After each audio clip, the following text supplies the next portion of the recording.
नमस्कार दोस्तों, reality classes में आपका स्वागत है।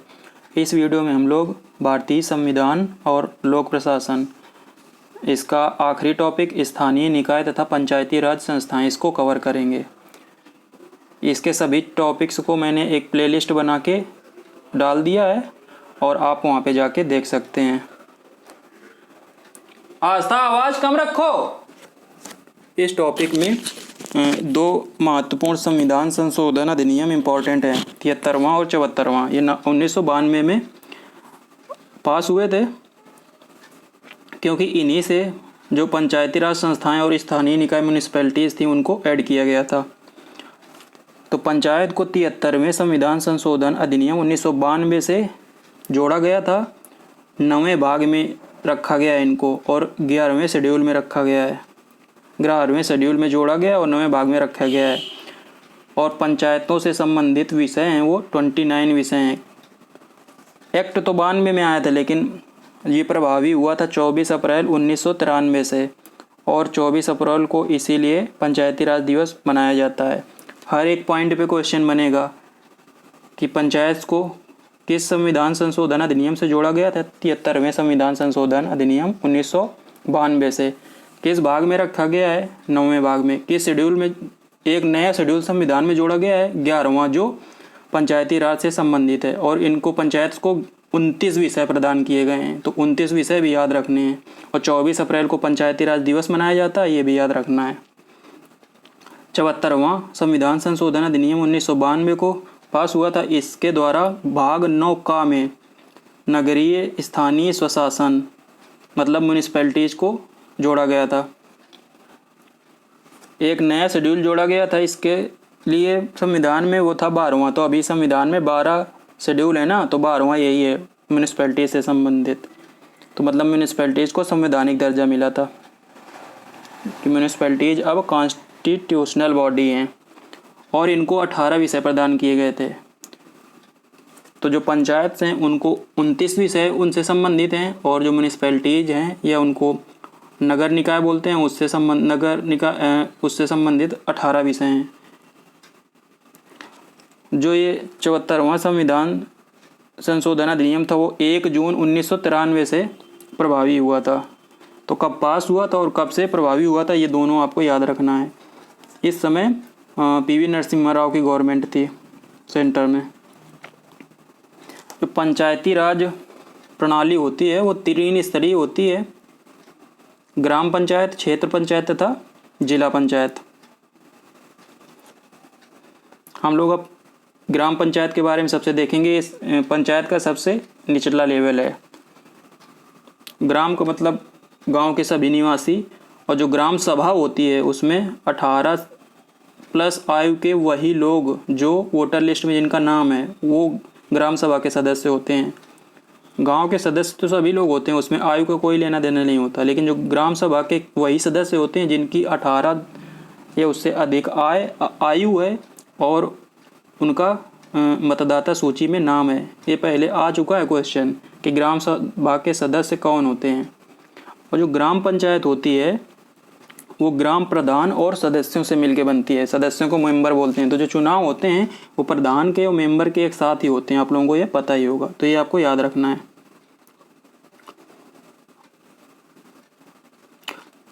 जो नगरीय स्थानीय निकाय होते हैं वो भी 3 स्तर होते हैं, उसमें नगर पंचायत, नगर पालिका परिषद और नगर निगम।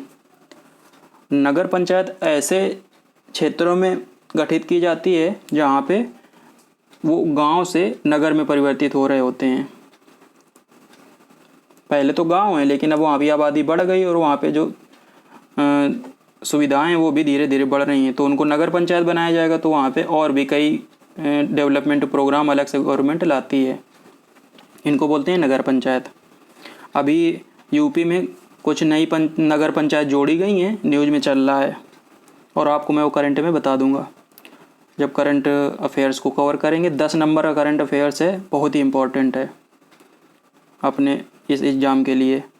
दूसरा लेवल है जो वो है नगर पालिका परिषद। ये छोटे शहर या बड़े नगरों इस एरिया को होता है, मतलब शहर से तो बड़े हैं लेकिन शहर से तो छोटे हैं, लेकिन जो नगर हैं, जो नगर पंचायत हैं उस एरिया से ये बड़े हैं तो उनको नगर पालिका परिषद बोलते हैं। और तीसरा हो गया नगर निगम। तो जो नगर निगम है वो बड़े नगरीय क्षेत्रों या महानगरों में गठित की जाती है। तो नगर निगम आपने सुने ही होंगे। पंचायती राज व्यवस्था से कुछ हिस्टोरिकल या ऐतिहासिक तथ्य हम लोग देखते हैं कि ऐतिहासिक रूप से कहाँ पे जिक्र है इसका। तो ऋग्वेद में सभा एवं समिति के रूप में लोकतांत्रिक स्वायत्त शासी संस्थाओं का उल्लेख मिलता है ऋग्वेद में। ऋग्वेद में सभा और समिति का उल्लेख है। जो सभा थी, आपको सभा को कंफ्यूज नहीं करना है। सभा ये उच्च या कुलीन वर्गों का समुदाय यहाँ पे ये होता था, मतलब उच्च या कुलीन वर्ग के जो लोग थे इसके सदस्य होते थे। और जो समिति थी उसमें जो आम लोग होते थे, लोअर तबके के लोग, वो इसके सदस्य होते थे। कौटिल्य या इनका नाम विष्णुगुप्त था। इनकी फेमस बुक है अर्थशास्त्र। अर्थशास्त्र पॉलिटी से संबंधित बुक है। ये भी क्वेश्चन पहले आ चुका है। नाम सुनने से लगता है कि ये इकोनॉमिक्स की बुक है। इकोनॉमिक्स की नहीं, पॉलिटी की बुक है। उसमें ग्राम पंचायतों का उल्लेख मिलता है। भारत में स्थानीय स्वशासन का जनक रिपन को बोला जाता है। और आर्टिकल 40 में ग्राम पंचायतों के गठन की व्यवस्था की गई है। जो आर्टिकल 40 है वो डीपीएसपी है। तो मतलब जो हमारे संविधान के निर्माता थे उन्होंने डीपीएसपी में इसको रखा था, ग्राम पंचायतों के गठन को, कि जब सही समय आएगा तो ग्राम पंचायतों का गठन किया जाए।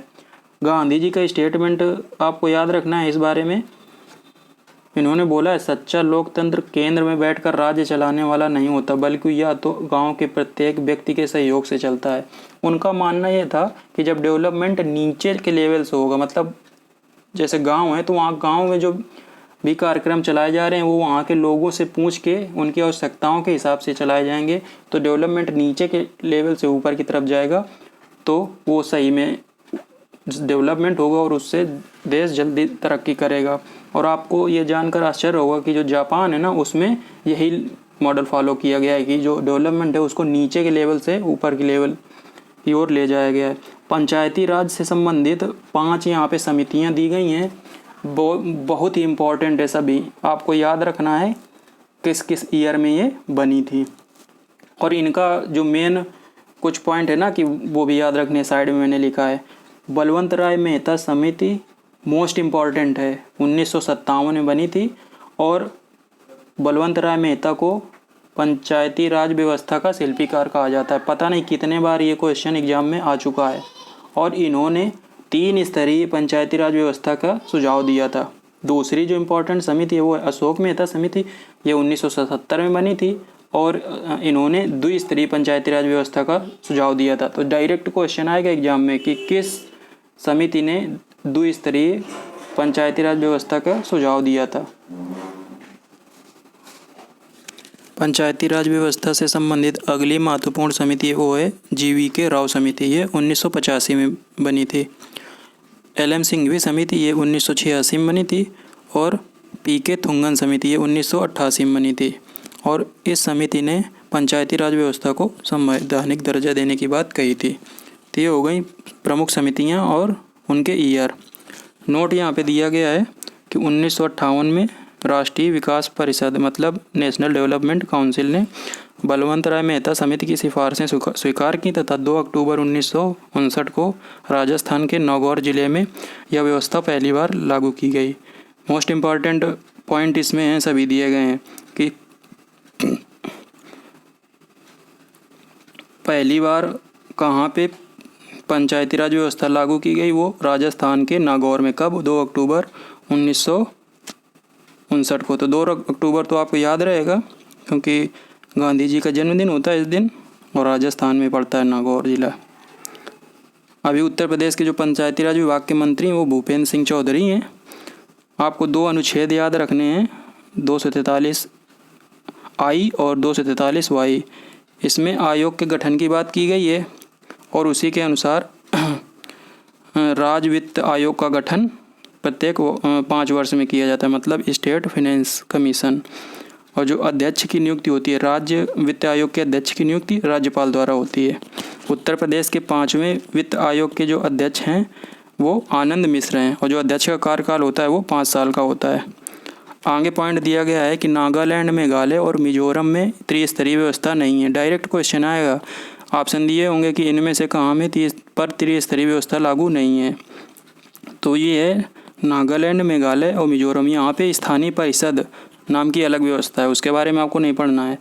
और अगला भी बहुत ही इम्पोर्टेंट पॉइंट है कि गोवा और सिक्किम में द्विस्तरीय, मतलब ग्राम स्तर और जिला स्तर, इस द्विस्तरीय पंचायती राज व्यवस्था, ये दोनों पॉइंट्स आपको याद रखने हैं। यहाँ पे वही पॉइंट रखे गए हैं जिनसे क्वेश्चन बन सकते हैं। और जो आपका जिस तरह का एग्ज़ाम का पैटर्न होता है, आपको डिस्क्रिप्टिव तो क्वेश्चन लिखने नहीं हैं, तो बस यही पॉइंट्स आपको याद रखने हैं। लास्ट में दिया गया है कि उत्तर प्रदेश में कितनी ग्राम पंचायत, क्षेत्र पंचायत और जिला पंचायत हैं। तो ग्राम पंचायतों की संख्या ये थोड़ा कम ज़्यादा होती रहती है, तो 58,194 है। क्षेत्र पंचायतों की संख्या 826 है और जिला पंचायतों की संख्या 75 है। 75 जिले हैं तो 75 जिला पंचायत। जो ग्राम पंचायत की संख्या है वो तो अलग अलग वेबसाइट्स में अलग अलग दिया गया है, तो ये तो पूछने के चांस कम है थोड़ा। ये तो आइडिया आप समझ लो कि 58,000 के आसपास हैं। तो ये हो गया आपका भारतीय संविधान और लोक प्रशासन टॉपिक ख़त्म। 5 नंबर का ये है। और आप सभी लेक्चर्स को बार बार रिवाइज कीजिए और इससे रिलेटेड क्वेश्चंस देखिए, जिससे आपको इस टॉपिक से 5 में से कम 4 नंबर तो आप आसानी से गेन कर सकें। आपको कहीं पे डाउट होता है तो आप कमेंट करके पूछ सकते हैं। धन्यवाद।